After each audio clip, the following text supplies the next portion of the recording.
ಇವತ್ತು ನಮ್ಮ ವಿಪಕ್ಷದ ನಾಯಕರಾಗಿರ್ತಕ್ಕಂಥ ಛಲವಾದಿ ನಾರಾಯಣ ಸ್ವಾಮಿ ಅವರು ನಮ್ಮ ಜೊತೆಗಿದ್ದಾರೆ. ಅವರು ಸರ್ಕಾರವನ್ನ ಇವತ್ತು ಏನು ರಾಷ್ಟ್ರ ರಕ್ಷಣಾ ಪಡೆ ವತಿಯಿಂದ ಇವತ್ತೇನು ಈ ಹೋರಾಟ ನಡೆದಿದೆ, ಇದು ಇಡೀ ಹಿಂದೂ ಸಮಾಜದ ಮಾತ್ರ ಅಲ್ಲದೆ ಇಡೀ ಕನ್ನಡ ನಾಡಿನ ಮತ್ತು ಭಾರತದ ಪ್ರತಿಯೊಬ್ಬ ನಾಗರಿಕನ ಧ್ವನಿ ಇದು. ದಯವಿಟ್ಟು ಸರ್ಕಾರಕ್ಕೆ ಬಹಳ ಗಟ್ಟಿ ಧ್ವನಿಯಿಂದ ನೀವು ಆಗ್ರಹವನ್ನ ಮಾಡಬೇಕು ಅಂತ ಹೇಳಿ ನಾನು ನಮ್ಮ ಛಲವಾದಿ ನಾರಾಯಣ ಸ್ವಾಮಿ ಅವರಲ್ಲಿ ಕೇಳಿಕೊಳ್ತಾ ಇದ್ದೇನೆ. ಭಾರತ್ ಮಾತಾ ಕಿ. ಮಾನ್ಯ ಬಂಧುಗಳೇ, ಪುನೀತ್ ಕೆರೆಹಳ್ಳಿ ಅವರು ಇವತ್ತಿನ ಈ ಸಭೆಗೆ 5 ನಿಮಿಷ ಆದರೂ ಬಂತ ಹೋಗ್ಬೇಕು ಅಂದರು. ಹಲವು ಕಾರ್ಯಕ್ರಮಗಳ ಮಧ್ಯದಲ್ಲೂ ಕೂಡ ನಾನಿಲ್ಲಿ ಬರಲೇಬೇಕು ಅಂತಕ್ಕಂಥದ್ದೇ ನನ್ನ ಉದ್ದೇಶವೂ ಕೂಡ ಇತ್ತು. ಅನೇಕ ಕಾರ್ಯಕ್ರಮಗಳು ತಡವಾಗಿದೆ, ತಡವಾದರೂ ಚಿಂತೆ ಇಲ್ಲ, ಇಲ್ಲಿ ಬಂದೇ ಹೋಗಬೇಕು. ಯಾಕೆಂತಂದ್ರೆ ಇದೊಂದು ಉತ್ತಮ ಕಾರ್ಯ ಮಾಡುತ್ತಿದ್ದಾರೆ ಅಂತೇಳಿ ನನಗನ್ಸಿ ನಾನು ಬಂದಿದ್ದೇನೆ. ವೇದಿಕೆಯಲ್ಲಿ ಸೋಲುಬೆಲೆ ಚಕ್ರವರ್ತಿಯವರ ಆದಿಯಾಗಿ ಅನೇಕ ಮುಖಂಡರು ಕೊಡ್ತಿದ್ದಾರೆ. ಬಹುಶಃ ಈ ಸಭೆಯನ್ನು ಉದ್ದೇಶಿಸಿ ಅವರೆಲ್ಲರೂ ಮಾತಾಡ್ತಾರೆ. ನಾನು 100ಕ್ಕೆ 100ರಷ್ಟು ಈ ವಿಚಾರದಲ್ಲಿ ತಮ್ಮ ಜೊತೆಯಲ್ಲಿದ್ದೇನೆ.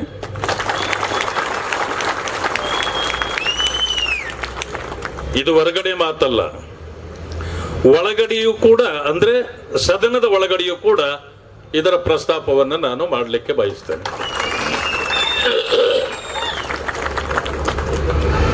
ಬಾಬಾ ಸಾಹೇಬ್ ಅಂಬೇಡ್ಕರ್ ಅವರು ಬರೆದಿರತಕ್ಕಂಥ ಸಂವಿಧಾನದ ಅಡಿಯಲ್ಲಿ ಈ ದೇಶದಲ್ಲಿ ಜನಿಸಿದ ಪ್ರತಿಯೊಬ್ಬರಿಗೂ ಕೂಡ ಗೌರವದಿಂದ ಬದುಕುವ ಹಕ್ಕನ್ನು ಅವರು ಕೊಟ್ಟಿದ್ದಾರೆ. ಆದ್ದರಿಂದ ನಾವು ಈ ಮಣ್ಣಿನಲ್ಲಿ ಹುಟ್ಟಿದ ಯಾರ ವಿರೋಧಿಗಳೂ ಅಲ್ಲ. ಅದು ಹಿಂದೂ, ಮುಸ್ಲಿಂ, ಕ್ರೈಸ್ತ, ಬೌದ್ಧ ಯಾರೇ ಆಗಿರ್ಬೋದು, ನಾವು ಯಾರ ವಿರೋಧಿಗಳು ಅಲ್ಲ. ಆದ್ರೆ ನನ್ನ ಸಂಸಾರ ಸರಿ ಇರಬೇಕಂದ್ರೆ ನಾನು ನನ್ನ ಮನೆಯವರನ್ನ ಭದ್ರ ಮಾಡ್ಕೊಳ್ಬೇಕು. ಯಾರಾದ್ರೂ ನಿಮ್ಮ ಮನೆ ಒಳಗಡೆಗೆ ನುಸುಳಿದ್ರೆ ನೀವು ಸುಮ್ಮನೆ ಇರ್ತೀರಾ? ಸಾಧ್ಯವೇ ಇಲ್ಲ. ಇನ್ನೊಬ್ಬರಿಗೆ ಅವಕಾಶ ಒಂದು ಕುಟುಂಬದಲ್ಲಿ ಬೇರೆಯವರಿಗೆ ಇರ್ಲಿಕ್ಕೆ ಆಗೋದಿಲ್ಲ. ಆದ್ರೆ ಈ ಭಾರತ ದೇಶದಲ್ಲಿ ಮಣ್ಣಿನಲ್ಲಿ ಹುಟ್ಟದೇ ಇರತಕ್ಕಂಥವ್ರು, ನೀವು ಯಾರೋ ಬೇರೆಯವರು ನಮ್ಮ ದೇಶಕ್ಕೆ ಬರ್ಬೋದು, ಅದಾದ ಮೇಲೆ ಹೋಗ್ಬೋದು. ನೀವು ನಮ್ಮ ದೇಶದ ಪ್ರಜೆಗಳಲ್ಲ. ಆದರೆ ನುಸುಳಿ ಬಂದು ನಮ್ಮ ಜಾಗವನ್ನೇ ಹಿಡಿದು ನಮ್ಮ ಮೇಲೆ ದಬ್ಬಾಳಿಕೆ ಮಾಡಿದರೆ ನಾವು ಸಹಿಸ್ತೇವಾ? ಸಾಧ್ಯ ಇಲ್ಲ. ಆ ಕಾರಣಕ್ಕೆ ಈ ರೀತಿಯ ಚಟುವಟಿಕೆ ಅಥವಾ ಹೋರಾಟ ಪದೇ ಪದೇ ನಮ್ಮಲ್ಲಿ ನಡೀತಾ ಇರ್ತದೆ. ಬಂಧುಗಳೇ, ಭಾರತ ದೇಶ ತುಂಡಾಗಬೇಕು ಅಂತೇಳಿ ಯಾರಾದ್ರೂ ಪ್ರಯತ್ನ ಮಾಡಿದ್ವ ನಾವು? ಪಾಕಿಸ್ತಾನ ಯಾಕಾಯ್ತು? ಬಾಂಗ್ಲಾದೇಶ ಯಾಕಾಯ್ತು? ನೀವೇ ಹೋಗಿದ್ದು, ಯಾರು ನಿಮ್ಮನ್ನು ಕಳಿಸಿಲ್ಲ. ಇದು ಹಿಂದೂಸ್ತಾನ. ಹಿಂದೂಸ್ತಾನ ನಮಗೆ ಬೇಕಾಗಿಲ್ಲ. ಇಲ್ಲಿ ಉಸಿರು ಕಟ್ಟುವ ವಾತಾವರಣ ಇದೆ. ಅದಕ್ಕೆ ನಮಗೆ ಹಿಂದೂಸ್ತಾನ ಬೇಡ, ಪಾಕಿಸ್ತಾನ ಬೇಕು ಅಂದವರು ನಾವ? ನೀವೇ ಹೋಗಿದ್ದು. ಕೆಲವರು ಮಾತಾಡ್ತಾರೆ ಈಗ ಹಿಂದೂಸ್ತಾನ ಆಗ್ಲಿಕ್ಕೆ ಭಾರತ ದೇಶವನ್ನ ನಾವು ಬಿಡೋದೇ ಇಲ್ಲ ಅಂತ. ನೀನು ಬಿಡಬೇಡಪ್ಪ, ಇಲ್ಲೇ ಇರು. ಇದು ಆಲ್ರೆಡಿ ಹಿಂದೂಸ್ತಾನವೇ, ಈಗಾಗಲೇ ಹಿಂದೂಸ್ತಾನ. ಇದು ನೀನು ಹೇಳ್ಬೇಕಾಗಿಲ್ಲ. ನಮ್ಮನ್ನು ಬಿಟ್ಟು ಹೋಗೋವರೇ ಹೇಳಿ ಹೋಗಿಬಿಟ್ಟಿದ್ದಾರೆ ಇದು ಹಿಂದೂಸ್ತಾನ ನಮಗೆ ಬೇಡ ಅಂತ.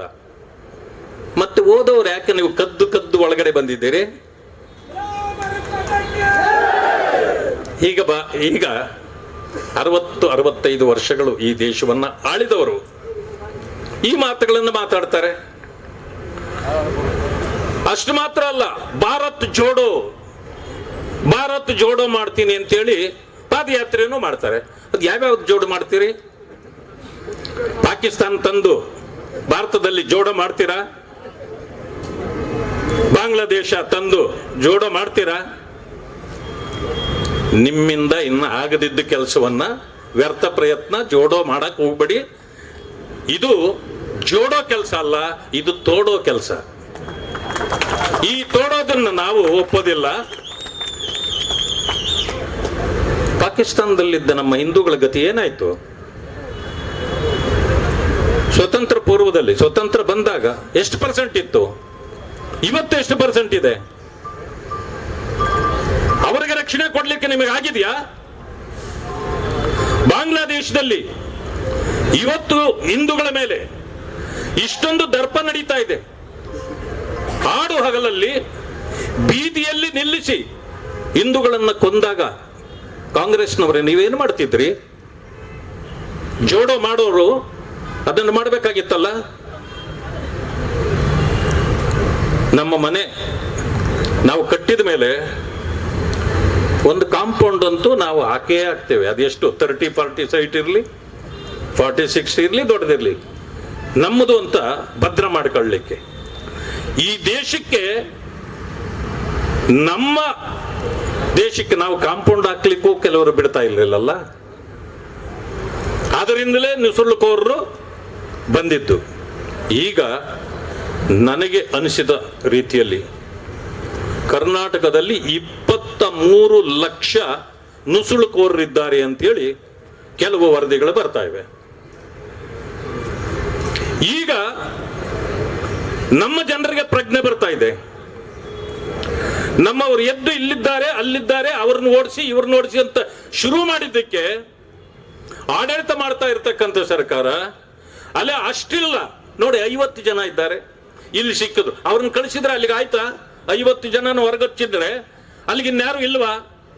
ಅಂದ್ರೆ ಅವರು ತೋರಿಸೋ ಲೆಕ್ಕ. ಯಾಕೆಂದ್ರೆ it's A vote bank politics. ಅವರಿಗೆ ವೋಟ್ ಕೊಟ್ರೆ ಸಾಕು, ನೀವು ಎಷ್ಟು ಬೇಕಾದ್ರೂ ಲೂಟಿ ಮಾಡ್ಕೊಳ್ಳಿ, ನಾವು ಲೂಟಿ ಮಾಡ್ತಿರ್ತೀವಿ, ಬಂದವರು ಲೂಟಿ ಮಾಡ್ಕೊಳ್ಳಿ. ಇದು ಇನ್ನು ಮೇಲೆ ನಡೆಯೋದಿಲ್ಲ ಈ ದೇಶದಲ್ಲಿ. ಲೂಟಿಗೂ ಅವಕಾಶ ಇಲ್ಲ. ಯಾರ್ಯಾರು ಹೊರಗಡೆಯಿಂದ ನುಸುಳಿ ಬಂದಿದ್ದೀರೋ ನಿಮಗೂ ಇಲ್ಲಿ ಇರಲಿಕ್ಕೆ ಅವಕಾಶ ಇಲ್ಲ. ಈಗಾಗಲೇ ಎಲ್ಲಿ ನಮ್ಮ ಬೇಲಿ ಹಾಕಿರ್ಲಿಲ್ವೋ ಪಶ್ಚಿಮ ಬಂಗಾಳದ ಭಾಗದಲ್ಲಿ ಅಲ್ಲಿಯೂ ಬೇಲಿ ಬಂದಾಯ್ತು. ಇನ್ನು ಮೇಲೆ ನುಸುಳುಕೋರರಿಗೆ ಅವಕಾಶ ಇಲ್ಲ. ನಮಸ್ತೆ ಎಲ್ಲ ನನ್ನ ಪ್ರೀತಿಯ ಕನ್ನಡಾಭಿಮಾನಿಗಳಿಗೆ, ಕಲಾಭಿಮಾನಿಗಳಿಗೆ ನಿಮ್ಮ ಪ್ರೀತಿಯ ಶಿವಾರಾವ್ ಮಹೇಶ್ ಮಾಡೋ ನಮಸ್ಕಾರಗಳು. ಕೋಲಾರದ ಸಮಸ್ತ ಬಂಧುಗಳು, ಕರ್ನಾಟಕದ ಎಲ್ಲ ಕಲಾಭಿಮಾನಿಗಳು, ಕನ್ನಡಾಭಿಮಾನಿಗಳು ಈ ಐಡಿಯಾ ನ್ಯೂಸ್ ಚಾನೆಲ್ನ ಸಬ್ಸ್ಕ್ರೈಬ್ ಮಾಡ್ಕೊಳ್ಳಿ, ಬೆಂಬಲಿಸಿ, ಆಶೀರ್ವದಿಸಿ, ಆನಂದಿಸಿ, ವಿವೇಚಿಸಿ, ವಿಚಾರಿಸಿ. ಐಡಿಯಾ ನ್ಯೂಸ್ ಚಾನೆಲ್ಗೆ ತಾವೆಲ್ಲರೂ ಕೂಡ ಚಂದರ್ರಾಜ್. ಧನ್ಯವಾದಗಳು. ಎಲ್ಲರಿಗೂ ನಮಸ್ಕಾರ. ನಮ್ಮ ಐಡಿಯಾ ನ್ಯೂಸ್ ಚಾನೆಲ್ ಸಾಮಾಜಿಕ ಕಳಕಳಿ ಇರ್ತಕ್ಕಂಥ ನ್ಯೂಸ್ ಚಾನೆಲ್. ಹಾಗಾಗಿ ದಯವಿಟ್ಟು ಈ ನ್ಯೂಸ್ ಚಾನೆಲ್ ಅನ್ನ ಎಲ್ಲರೂ ಸಬ್ಸ್ಕ್ರೈಬ್ ಮಾಡ್ಕೊಳ್ಳಿ ಪ್ಲೀಸ್. ವೀಕ್ಷಕರೇ, ಇಂತಹ ವಿಡಿಯೋಗಳು ನೋಡಬೇಕಾದ್ರೆ ಐಡಿಯಾ ನ್ಯೂಸ್ ಅನ್ನ ಸಬ್ಸ್ಕ್ರೈಬ್ ಮಾಡಿ, ಶೇರ್ ಮಾಡಿ, ಲೈಕ್ ಮಾಡಿ.